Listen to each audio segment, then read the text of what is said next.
always like trying to do research on the people that I have on, right? That's what you're supposed to do. That's how you be a good host. And there's so much stuff. I'm like, how do I, bring this together to introduce the good doctor here? And so I'm gonna tell you, man, I had some trouble in a good way. Okay. Well, I'm glad it was good trouble, but Yeah. honestly though, Tony, this is one of the frustrating things that I have too, is like I do so much and I'm so broad with certain things. It's really hard for people to pin me down and say, hey, this is a dude that does this, or this is a guy who does that. It's like, I don't know. I guess I'm just a specialist in humanity. I don't know. Like that's the only way I can say it. Right? Wow. Wait. I got to write that down. I mean, because international speaker, humanitarian, all of that stuff, a specialist in humanity. Come on, man, that's gold. You've been doing this too long. All right, there you go. I'll take it. I'll run with that. All right, hold on, wait. I am literally writing that down because I have well, I won't spill the milk early, but okay, what do you like to do for leisure? That's always something I like to talk about. Oh, leisure. Okay. Man, I love sports. COVID put a big big crimp in that, but love sports. I love like pretty much all sports, but I love basketball, man. That's my addiction. Okay, yes. and I love racket sports like racquetball, squash, badminton, like that. So that's what I do. I like to read. And it's kind of weird hobby, but I like to read stuff like quantum physics and like chaos theory and like stuff in like the hard stuff.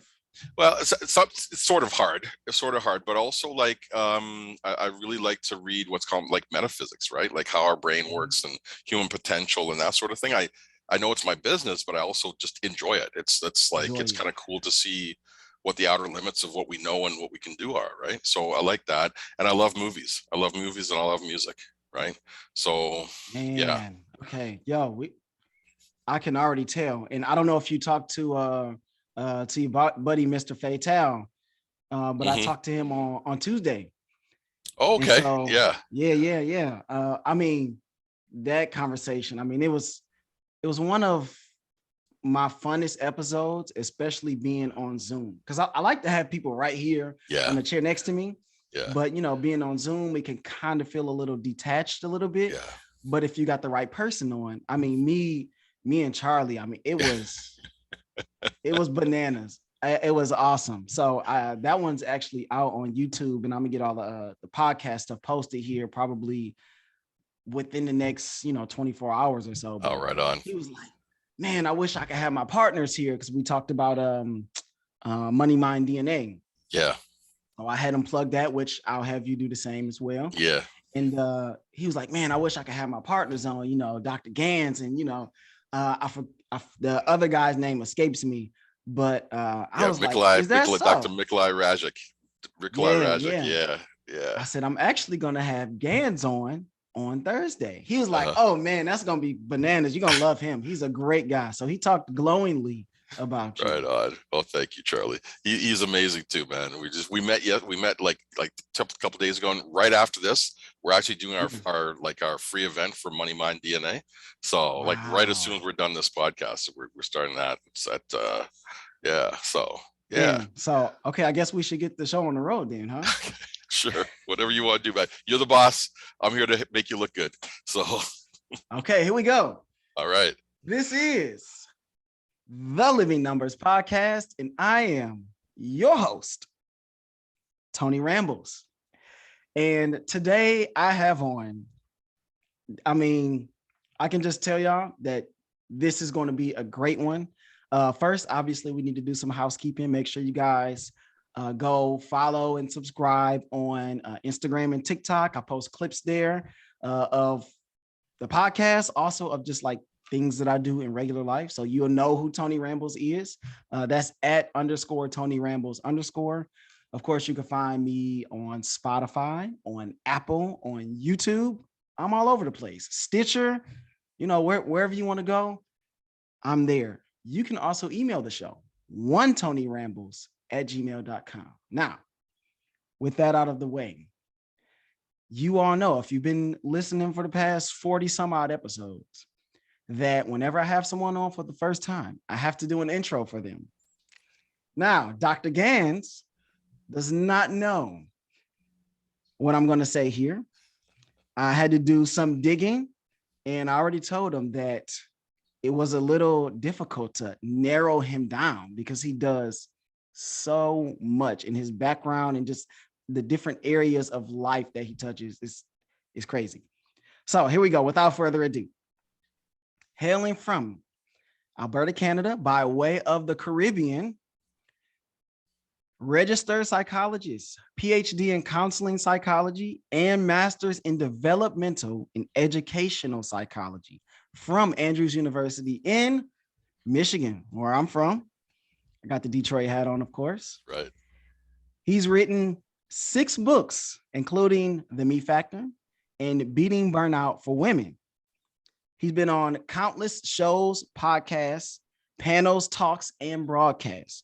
I tried to count. I tried to get a number on this thing. I could not. He does not ask rhetorical questions because he believes you get more by doing. And ultimately, he believes in practical, down-to-earth advice.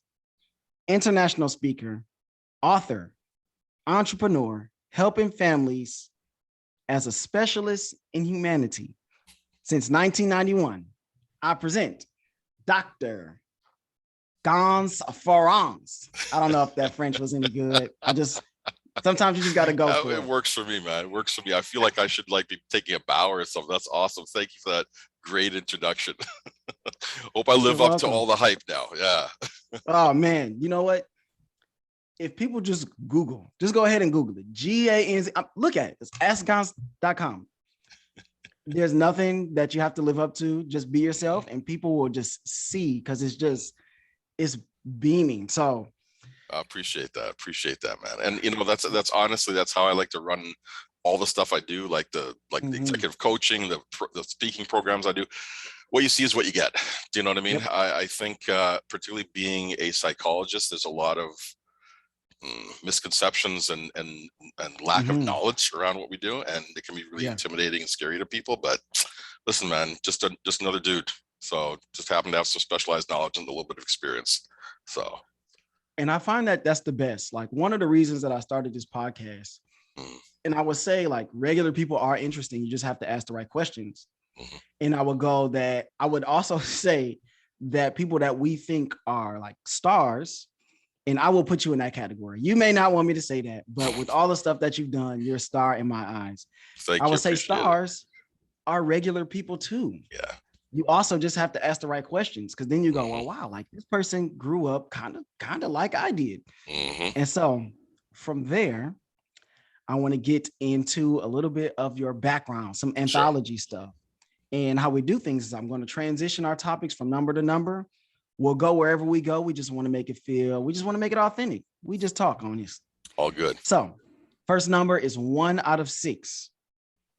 Okay. I'm sure you know what that number means. No, I don't. It's about you. You're 1 of 6, growing up in a predominantly Caucasian environment since moving to Canada. So I would think, like, my question is, when did psychology become your thing? Like, my guess is that, kind of reflecting back on life and the things that you've gone through, that you could have seen the strings along the way. So it's yours. Take it away. Go ahead and give the background. So great stories. Yeah, growing up as an immigrant, right, in Canada, and absolutely right, predominantly, Caucasian environment. I remember, growing up, and the city when we moved here was about 200,000 people. It wasn't very big at all. Now we're like, I don't know, 1.5 million or whatever it is. But I mean, you see another person call and say, hey, what's up? Right. You know what I mean? Yeah, it's rare, right? And usually we knew everybody. So that's, it was nice that way, but it was, some different pressures. But really, psychology for me was always around how good can we have it? How good can we have it? How good can we stand it? So a lot of people have this idea that psychology is about, okay, something's wrong with you. How do we fix it? Right. And a lot of people think it's like One Flew Over the Cuckoo's Nest, or, something kind of dark like that. Right. But it's for me, it's always been on the positive side. What are the best practices of happy, healthy, productive people? What are they doing? And what can I learn from them? And can I copy that? Can I learn those skills and then put those into practice? Because what I know is, and anybody who's done, like, if you have a car, for example, that if you do your scheduled maintenance, you're probably not going to break down at the same rate as when you don't do your scheduled maintenance, right? So the best defense is a good offense, right? If you look after yourself well, you actually build and enhance and pay attention to stuff, you tend not to break down. And so the same goes for our emotional well-being. And so I've always had that sort of human potential kind of urge to figure it out, right? And so this is why I like psychology. But on the other hand, I grew up in a really dysfunctional family too, right? My parents had some issues, and so it wasn't fun. They got divorced when I was 7, and there's always like fighting and lots of turmoil and stuff like that. And so I looked at that. I looked at some of the ways that I saw them relate to each other, some of the ways I saw them relate to me, and I said, okay, I want to do different. Yeah, but I got to figure some stuff out, right? How do I get the tools to, one, not make the mistakes I saw them make, but 2, do something instead. Like, it's one thing to know what not to do. You got to replace it with what to do. Yes, exactly right. And we didn't, and so this is one of the reasons I got into psychology. And then when I was in university, I came to psychology, I would say the scenic route, right? Because I first went into like pre-med, I did this, I tried to do that, I tried to do a bunch of stuff, but my psychology grades were always good. And I think it's just because I was interested in the topic, right? And so I said, okay, I guess I'll see where this goes.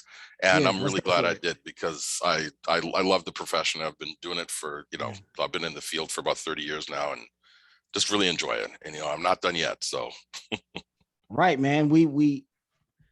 You've got so much more to share, and man, I see so many parallels because I come from, and I use the word broken home. I don't really like that phrase because it insinuates something negative, which obviously there are negative experiences, but I feel like the home is what you make it, right? Yeah. So there's plenty of people with step parents, and the home is not broken. Like it's a great home. I agree. So, and sometimes splitting up from the original is better for everybody. Yes. Do you know what I mean? So I have a stepmom. I've had a couple of stepmoms, shout out to my dad. And even just looking at it from his perspective, like he's always like just trying to find happiness with that person. And he would probably say, well, if it's not working, and what you want me to do, just stay around, or, you do everything that you can and you try your best. Now, we've never like had that discussion, but that's just me kind of being the couch psychologist here, to use a pun. So, but just the family, and I have 14 brothers and sisters, and it's messy. It's all over the place, and the back and forth fighting between it. So just seeing how that kind of shaped me, and then moving, like I'm from Detroit, but I live in Houston now. I've lived in Connecticut. I lived in China. Oh, wow. Cool. Yeah. And so like kind of looking at the parallels where you go and you look at someone else's life, like my wife, she never moved from Houston, the same side of Houston she stayed on. She moved maybe one time in her life. She has one brother, and he's 18 years older than she is. And so like seeing how those parallels, our parallels and hers is like, it's not even close to where we are, but see how those things come together, and even both of us having to unlearn stuff and replace it with new stuff, good stuff. So you have your 12 stress busting tips. And I wrote this one down too, because I liked it. The ABCs to assertiveness. I just like how that rolls. And so I actually signed up and I got my first tip. And so I'm not going to ask you to give them all away, because, what's the point of that? That's not how we do things. But I'll talk about the first one because I got it legitimately. And it's take a time to plan.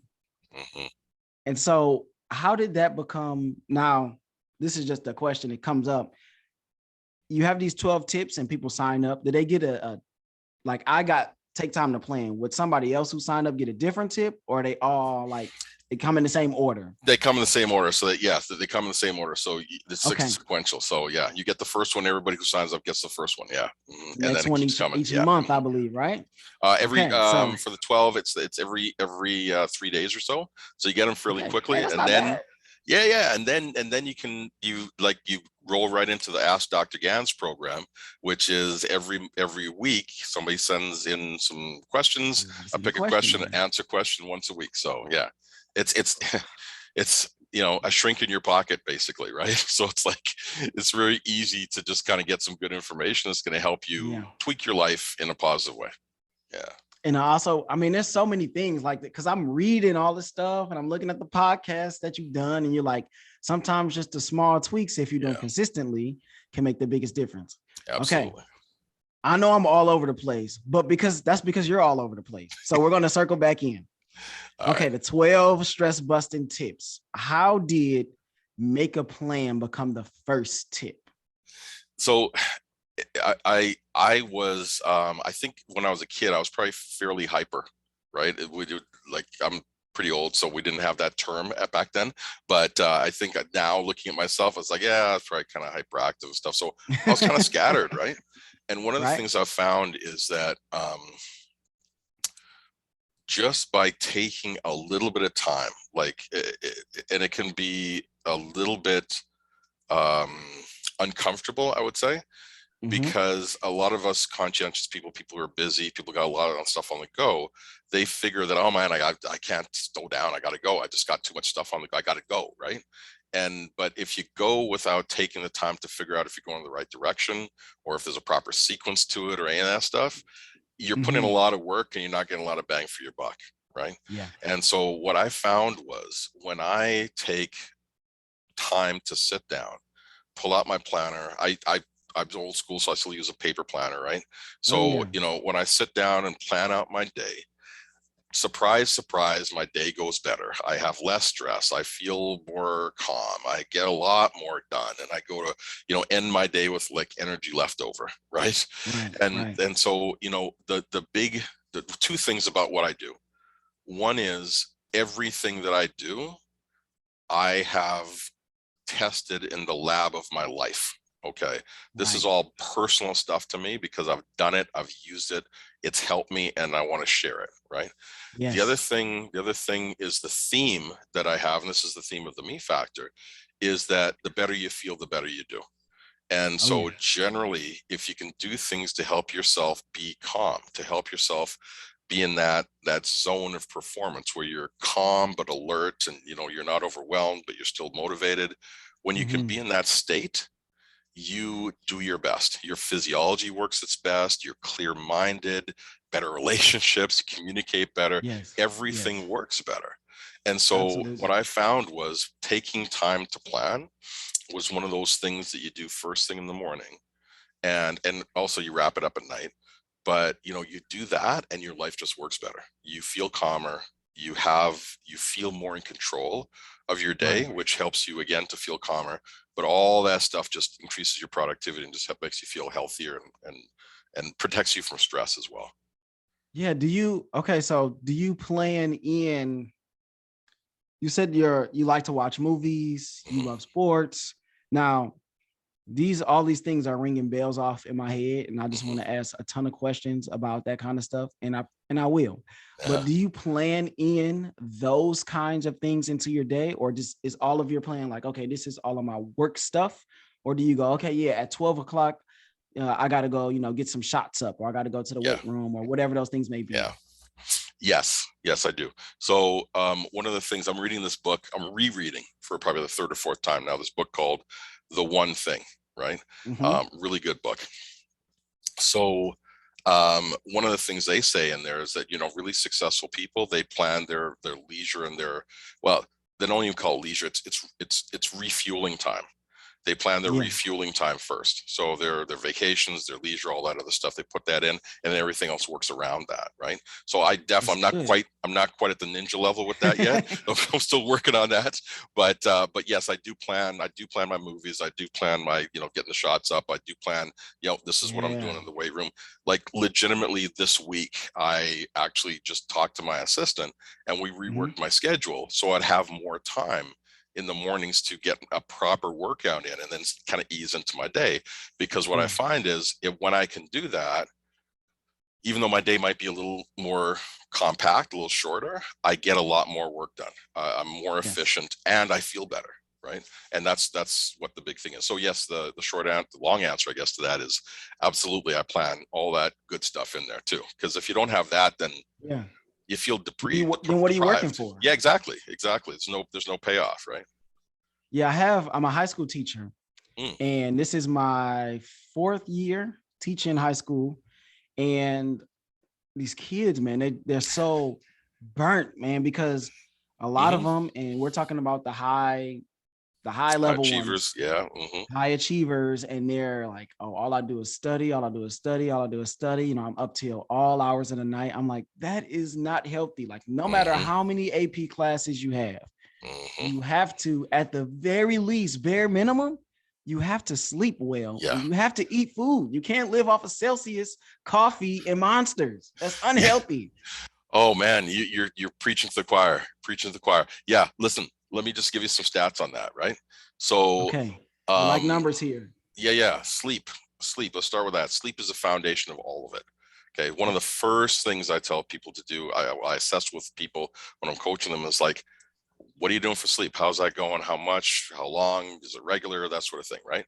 So the short version of this is we need about 8.5, 9 hours of sleep every night. The average adult. Yeah, I know. Really? I know.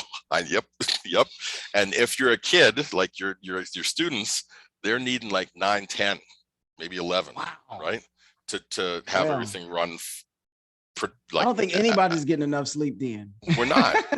Okay, so this was I think in 2012, 2011, World Health Organization said sleep and sleep issues are going to be or are fast becoming the number 2 health crisis topic in industrialized nations. That was like, 10 years ago, more than 10 years ago, right?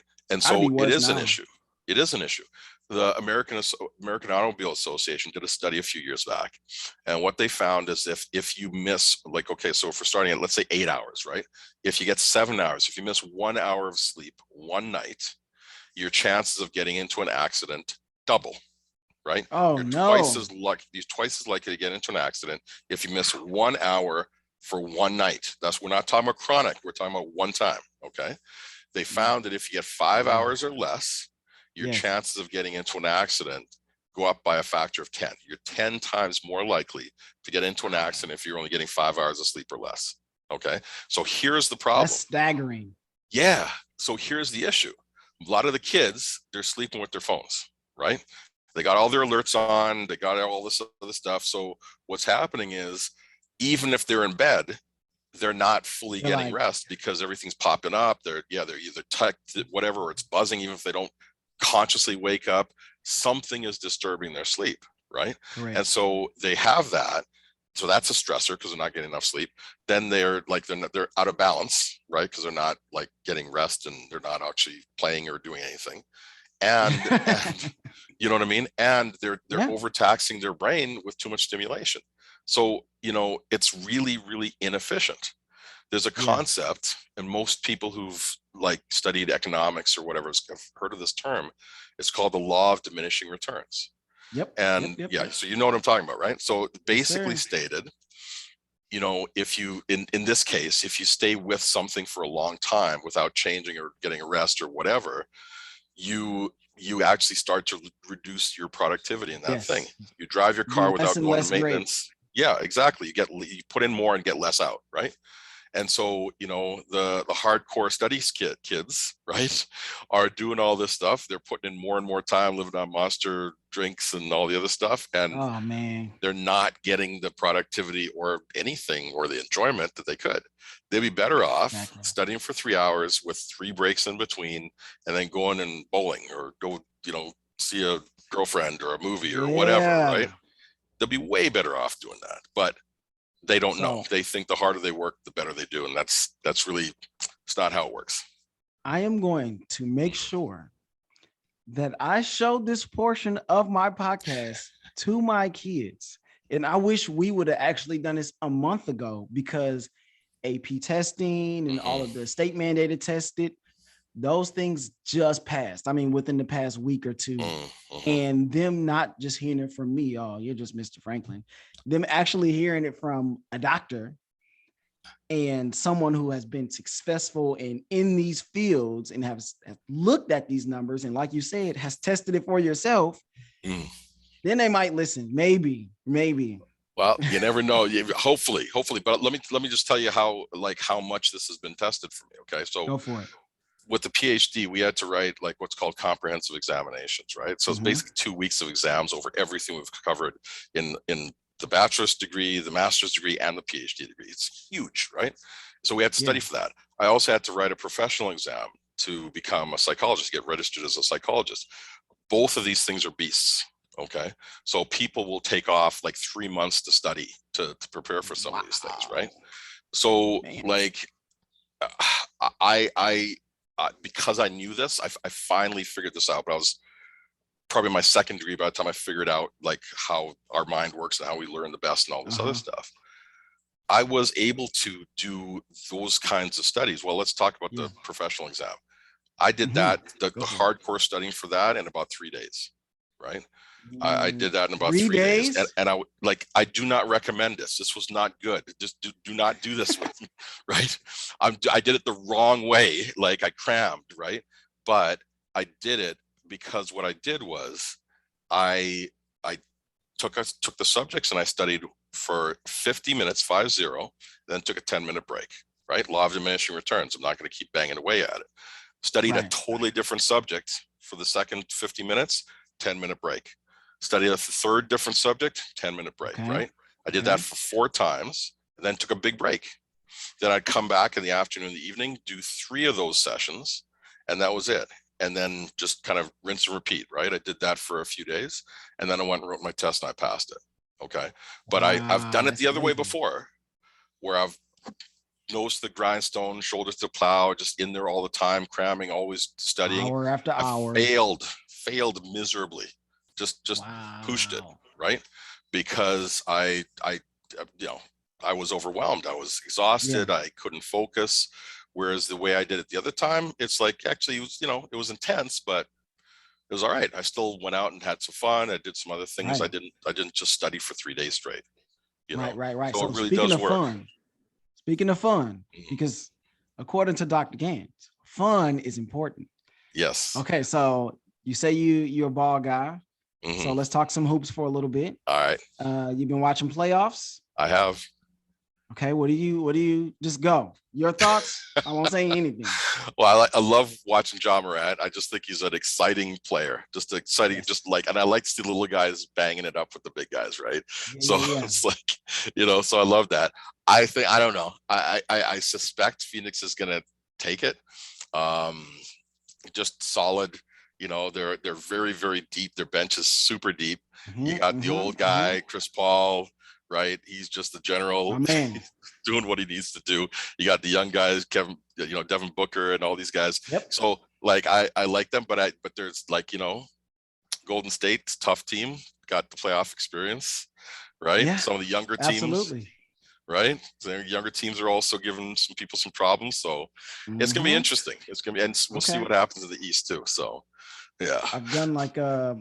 I've done just episodes where I'll just talk NBA because I'm a huge hoops fan. I still play basketball. I just joined the league. That's part of my refuel time. Okay, that's right. So, but I just see that Phoenix they're so deep and they're so steady. They don't typically have those donut games where they lose by 30 points, like Golden State just did last night. And they're just so good. They have a high level that they're consistently at, right? There's no diminishing returns with a team like that. Memphis is not ready yet. They still need to stew a little bit more, I feel like. Golden State, I don't feel like their talent level is high enough to match Phoenix's on a consistent level. I agree with that. And so on the East, I don't trust James Harden, so I'll never pick Philadelphia. Even though I love Joel Embiid, he's awesome. The Heat don't have enough offense. And Milwaukee, Boston is a knockdown, drag out, physical series. I feel like without Chris Middleton, it's gonna be tough for them to win that series. But they got the best player in the world right now. Well, I look at those two teams and they're going to be beat up by the time they come out of that series, right? And so hopefully they can heal up and do what they need to do to go to the next level. But yeah, that's a really good matchup. Some heartbreakers in there, and it's pretty crazy. Okay, so growing up, we watched a ton of movies, and I'll ask some of this cool stuff before we get into like the mind bender stuff. So what's like your favorite genre? What kinds of movies do you like to watch? Geez, I really do like the sci-fi. I'm digging all the superhero stuff right now too. I'm kind of a big nerd. I even like Harry Potter and stuff like that, right? But my favorite series, speaking of mind bending, is Matrix, right? It's like hands down. No way. Hold on. Wait a second. Hands down. Wait a second. The Matrix is The Matrix is my favorite movie of all time. Yeah. The first three, the last one, no, but the first three solid trilogy, man. The first one was like, oh yeah. Wait, what did I just watch? Am I in a simulation? I don't even know anymore. So many questions. Yeah. I love, man. So many parallels here. We're gonna have to hang out. Yep, absolutely. I like also the sci-fi. I've always just been into. I live in the real world. Okay, so let me watch some other stuff. Yeah. I like the Harry Potters. I didn't get into Star Wars until the new ones came out, and Finn was in it, and there was a black lead in the front. I know we had Mace Windu back in the day, but he wasn't the guy like Finn was. And so seeing that representation in a box office smash, a cult phenomenon like Star Wars, that just pulled me in. And so I'm the kind of guy, like once I get into something, like I'm going to go check out everything else. So I went and watched all the old Star Wars. Return of the Jedi is my favorite one. And same thing, like when I listen to music, once I find an artist and I'm like, oh, I like this, I'm going to find all your old stuff. Yeah, you're I'm gonna locked in. I'm going exactly. So speaking of like race and representation, you suggested a book called Dismantling Racism on Facebook. And that is a big kind of piece of where we are right now. Because all the stuff that's happened over the past couple of years. So like, what are the things that you're kind of gathering from this time in that book and how they coincide with one another? Well, yeah. It's a big issue. You touch anything, the environment, food, finances, there's an element of, we can call it systemic racism. We can call it really, the paradigm is like, white supremacy thinking, right? When I say that, I don't mean people shaving their heads and burning crosses. That's not what I'm talking about. I'm talking about systems, right? So for example, the automatic hand washers, like, the automatic stuff that you go to the bathroom, you wave your hand under the sink and the water comes on, right? Sometimes it doesn't work for people with darker pigments. Right, like, and that's not like the tap is not racist, right? You understand? It's a piece of it's a tool, right? Yeah. But the folks that were programming this programmed it for what they knew, right? That's and not what they something that know they thought is about. right. It's not something they thought about. It's just like, hey, I'm a bunch of like, I'm pretty light skinned myself, right? So like, hey, well, it works for me, so I guess it works. Do you know what I mean?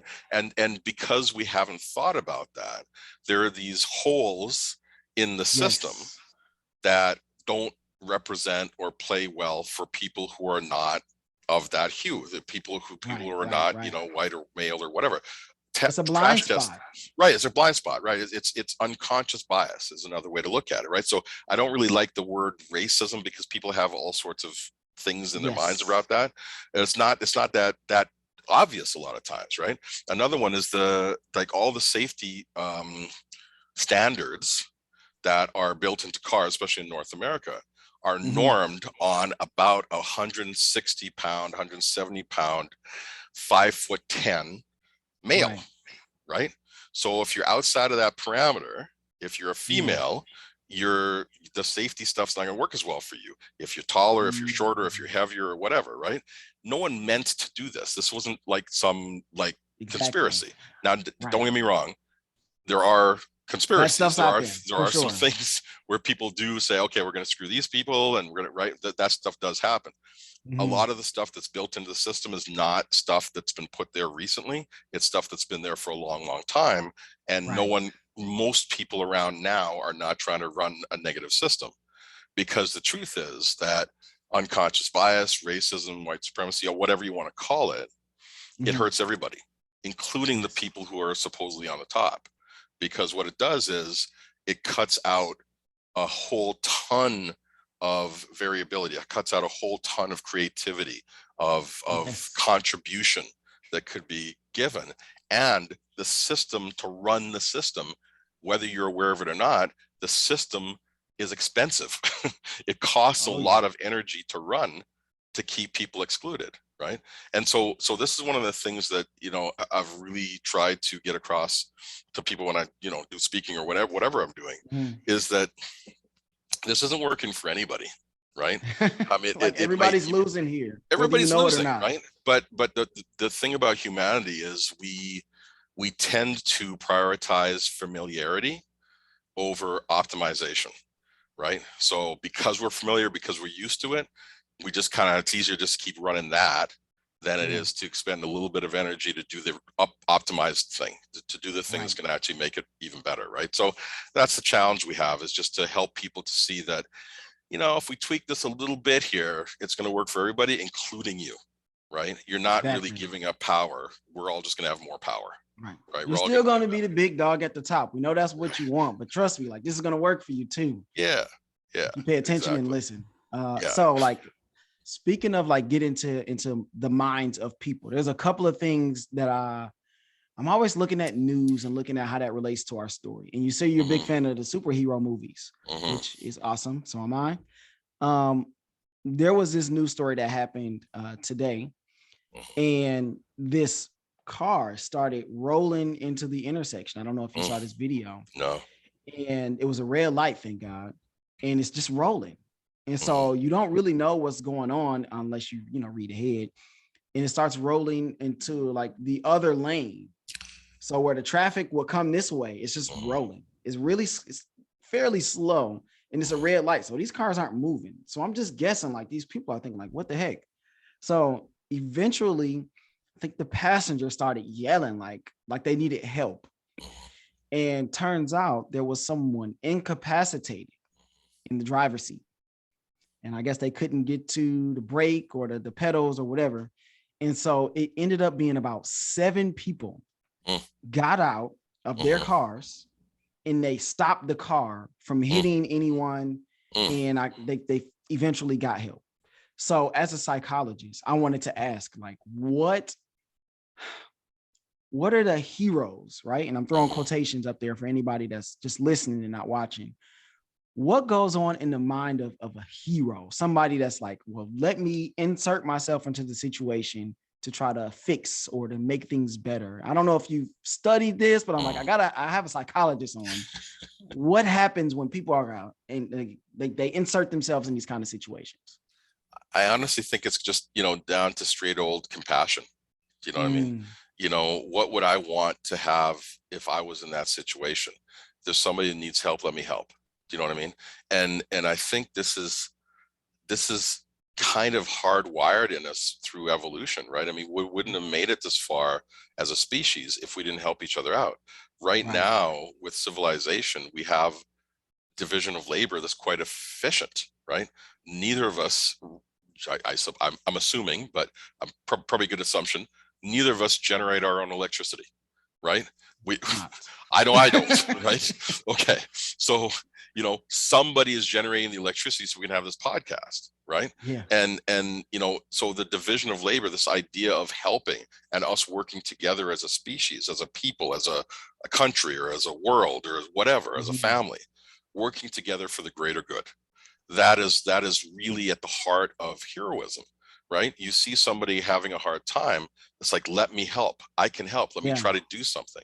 And that's kind of a natural thing in us, because like I said, if we didn't do it, we wouldn't survive on the planet as a species. And that kind of makes me think about how I am as a teacher. And sometimes, like, you really have to watch how much you help, because there's always somebody that needs help. Either it's a student or another teacher, an administrator. There's always someone and unfortunately, when you're good at helping and you're good at what you do, when people like you, you get called on a lot more than other people. That's right. This is the truth. This is the truth, right? And everybody in the helping profession, teachers, like first responders, you know what I mean? All these, like, again, it's that compassion. It's that love for people, that love for humanity, wanting to contribute and help and that sort of thing, right? But I know, I've been through this experience myself.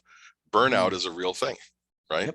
And you know, when, you know, we can give so much for so long that we actually deplete ourselves, and then the things and the people that we care about the most, we really want to help, we actually can get to a point of resenting that, right?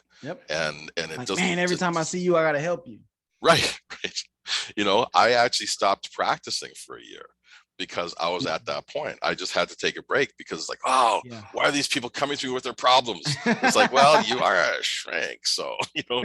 But fortunately, I buy what I sell. So I've been in therapy myself. I got my own psychologist, got my own coaches. I've been working on myself, and that helped me to learn a lot of the stuff. But that's also why this thing exists, the me factor, right? This is the whatever, the way out that I found for myself when I was getting burnt out or was burnt out, is to how do I set up a system that I can help fuel myself, help, you know, rejuvenate myself, but also not deplete myself in the future?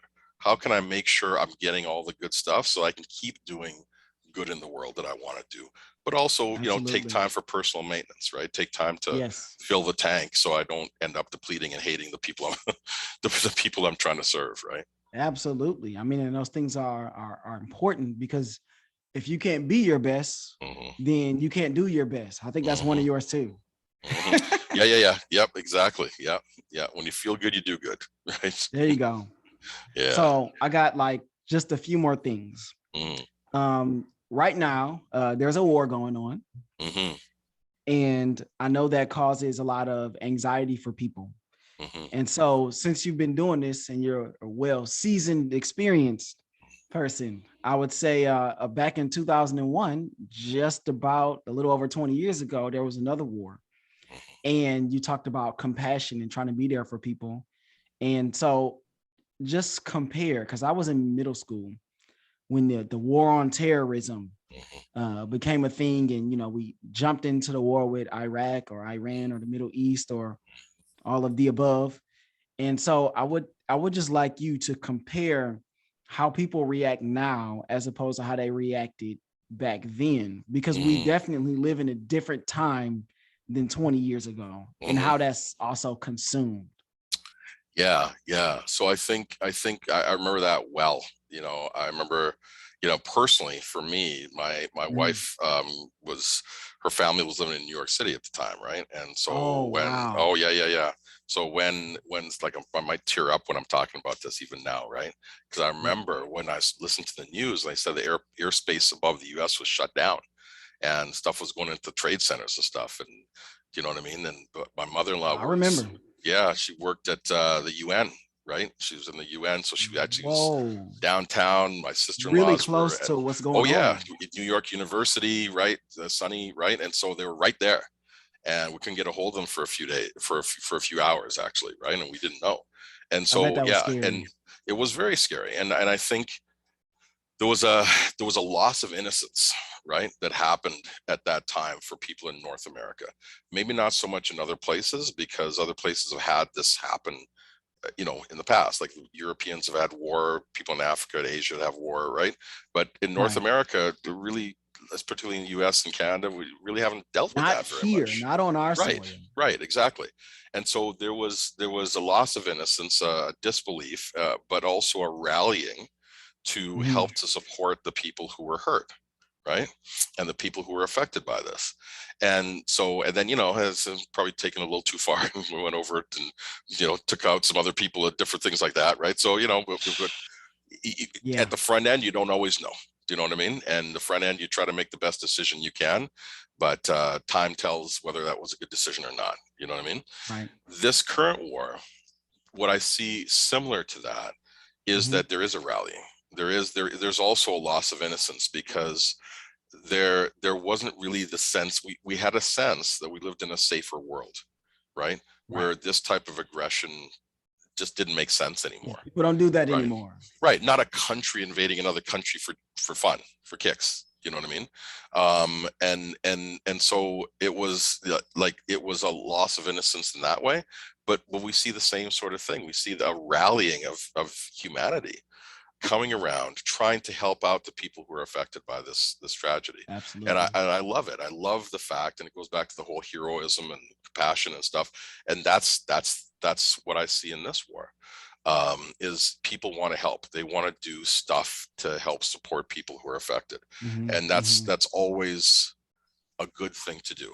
And we have to make sure that as you're doing that, as you're doing good, you also take time to fuel up, right? Yep. You can't reward your car with fuel only after you've met your destination, right?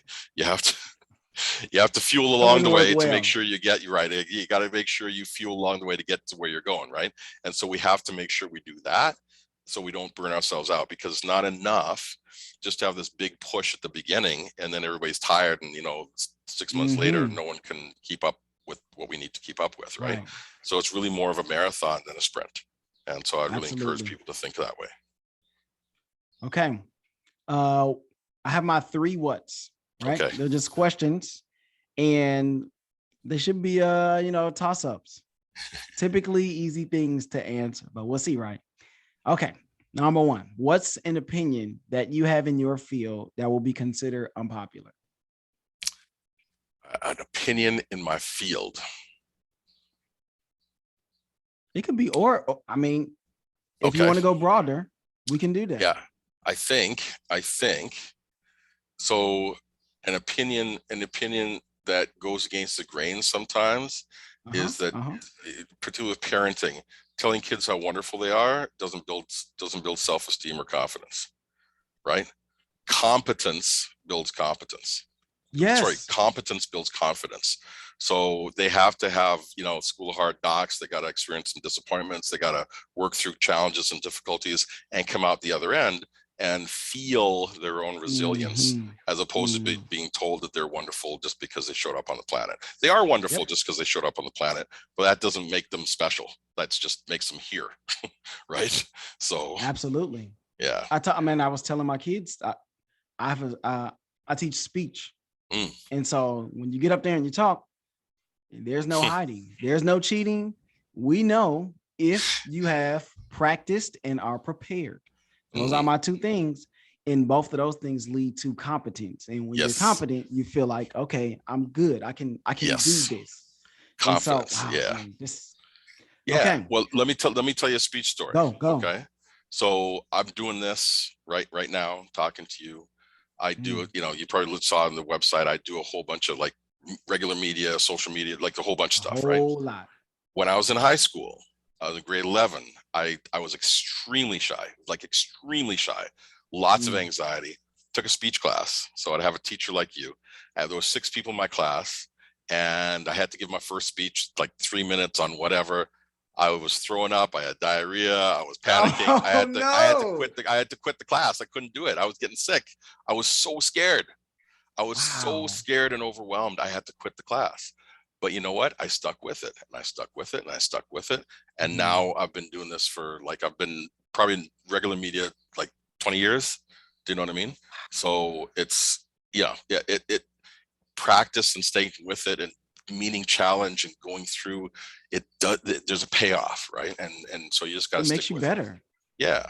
It makes you stronger. better when you have to like get up there and you have to figure it out. And I tell kids, I'm like, it's okay that you're not good right away, but you should be able to get better if you're prepared. You've done your research on whatever it is that we're doing, and you practice. Don't just come up here and just try to do it. Some people can. They're that good. They're that naturally gifted at just being able to speak in front of people. They're comfortable. But a lot of people cannot. You need to practice and prepare, and sometimes it goes in one ear out the other. And we see those when they get up there, and I'm like, sit down, you're wasting our time. And other people, they just knock it out the park, and you go, yes, somebody's listening. Somebody's listening. It's worth it. Well, practice and preparation also help you feel calm. And when you feel calm, you can do your best. Absolutely. Okay. Our next what? If you weren't in psychology, what would you be doing? That's a good one. If somebody asked me if I wasn't a teacher, I honestly would have a hard time answering that question. And I think it's for the same reason, is that we chose these professions. This is what we want to do. So to make me do something else would be hard. I think I might be a teacher. Like all my family, like a whole bunch of my families teach. Both my parents are teachers. Got sisters that are teachers. My wife was a teacher. You know what I mean? So I'd probably end up being a teacher and or something in sales. Like I'd probably do something in sales. Who knows? You'd be great at either one. I mean, thank you. Okay, our last what, and then I want you to tell people where they can find you and all that great stuff. Okay. What advice would you give to someone in high school? Since I have high school kids, I see them every day, and I'm talking to these professionals and people with great insight. What can I take back to my kids tomorrow on Friday to take into the weekend? Okay, I would say a couple things. One is that understand that state management, that's a tough technical term. State management is the key. So what I mean by that is the better you feel, the better you do. The better you feel, the better you do. So when you can manage your state, you can manage your physiological state, getting enough sleep, eating well, getting exercise, you manage your mental state, feeling calm, doing things with your emotions that are healthy, feeling confident because you've practiced and prepared, right? Doing these things, that helps you be successful. That helps you not only perform better, but you also enjoy your success better. You can actually pay attention to your success and you enjoy it better. So that's your number one thing, managing your own internal state. If you can do that, there's tons of ways to do that, tons of tools to do that. If you can do that and make that your focus, you're going to do well. The second thing is high school is not life. Who you are right now, how you think right now, whatever you think is a big deal right now is not, it's only looks that way from this perspective. When you have a little more experience in life, you're going to see that this is not as big as the thing you thought it was. So take the long view. Don't buy into what you're feeling and thinking right now. Understand that maybe there's a perspective that will look different 2 years from now, 5 years from now, 10 years from now, and then tap into the consultants that are all around you, parents, teachers, counselors that have been on earth longer and may help you. You can borrow a little bit of their perspective to some of the stuff you're dealing with. Okay, I'm going to slip this one in there because I think it's important. And you have so many degrees. You've been to school a lot. kids right now, I mean, they're kind of narrowing it down to, these are my top 5 schools. This is what I want to do. And if I don't get in here, it's like the end of the world. Really, Yeah. just really quickly, because I don't know how much more time we have here. Just some advice on like going to college and trying to pick the right place to go. Yeah. So obviously you want to go to the school that fits you best, right? Whatever that is, whether that's by culture, by geographic location, definitely whatever you want to take. If they're offering it, they're good at that. You want to look at that. But, you know, what I would say to people, and I say this to my own kids, there's lots of ways to get to where you want to go, right? It does not have to be one way or your way. There are lots of ways. Yep. Okay. Yep. I am one of these guys that took the scenic route to where I am. I know one of my buddies, he's got two doctorates. He's got a doctorate of he's like an MD and also a doctor of chiropractic, right? But here's a dude that we went to high school. He got kicked out of school twice in high school. He got a girl pregnant when he was like, I don't know, 19, 20, right? You know, I mean, he was a single dad. He was, you know, did a whole bunch of stuff. And then he decided, you know what, I want to create a good life for my kid. That means I got to create a good life for myself. Went back, busted his butt, did a whole bunch of upgrading, and ended up getting these 2 degrees, right? And like, there's no not way to do it, right? I mean, there's lots of different ways to get there. So just because this path is not open to you right now doesn't mean you can't get there. And sometimes it's not even the right path for you, just the path you think or you see right now. You know, as a person, like I said, who's taken like a scenic route myself, I know that I'm better off going down the path that's sort of open to me than the path that I wanted to go down at first. Right. If I'd gone down the force path, yourself down. Right. I shudder to think what would have happened if I'd gotten my way. Right. I'm so glad the universe had a different plan, because this has worked out way better. Man, it's been a total pleasure. For me last too. thing is I want you to plug your socials, plug your books, plug your website, and also plug moneyminddna, because I know that's something that you got coming up. Yeah, moneyminddna. Yeah, so it's 3 of us guys together. We got a money guy, Charlie Fatal, you know, talking about how to manage money, how to look at your finances, you know, where to go, and then planning early, especially for high school kids. Getting that money stuff sorted out early means you're way ahead when you're like old buggers like myself, right? So there's that. I'm the mind guy, right? You know, mindset is such an important thing when we want to have health, but also happiness and success in our lives. And then we got a DNA expert, this Dr. Mikolai Rajic, and he is one of these folks that helps you understand all the advances in DNA testing and how it can actually work for you. What's the practical things you can do to help, you know, look after your health, set yourself up for success, make sure you don't get maybe what your genetics say that you could get if you don't take care of yourself, but also, you know, how to make sure that the medicines you're taking are the right match for your genetic makeup, because there's lots of things that you can do with this whole genetic testing area, right? So, you know, what we do is we're targeting business owners, because a lot of people go to work, right? We want business owners to come check out our program. We have free programs about once a month to come in, see what we're all about. And if you like what we see, we can take a program to the business, whether like virtually or most likely, right? Where they can learn things about the money, you know, about your mind and about your DNA that's going to help you and your workers. And then we also offer more concierge personalized services as well. Each of us has our own specialties with that. Yeah. And then for me, people can find me at askdrgans.com, askdrgans.com. And that's where it is. And the 12 stress busting tips can actually be found at askdrgansvip.com. So askdrgansvip.com. And it's free, no obligation. Go check it out. And I'm on social as Dr. Ganz, Ask Dr. Ganz, you know what I mean? You can find me under all those different headings. And, you know, my big thing is, like you said, practical down-to-earth advice so you can do better. That's my whole thing. And what you see is what you get. And like, let's not make things complicated. Let's try to make these things as simple as we can so that people can put them into play. Absolutely.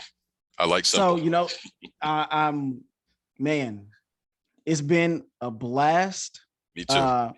Charlie was definitely right. This was an awesome episode. This was awesome. He said I would have fun. It will be great. And it was. And I can't wait to get this out to the people. And obviously, I want you all to go follow me on the socials at _ Tony Rambles _ on Instagram and on TikTok. You can email the show onetonyrambles@gmail.com. And you can watch on YouTube, listen on Spotify, Apple, Stitcher, Breaker. I'm everywhere. This is the Living Numbers Podcast. I'm your host, Tony Rambles, and I will see you all in the next ramble. And I think that's a wrap. That's awesome. That was awesome. Man. You gotta get Mikolai Rajic on here because he makes science fun. He makes it fun, and he is very interesting and great sense of humor. Good guy.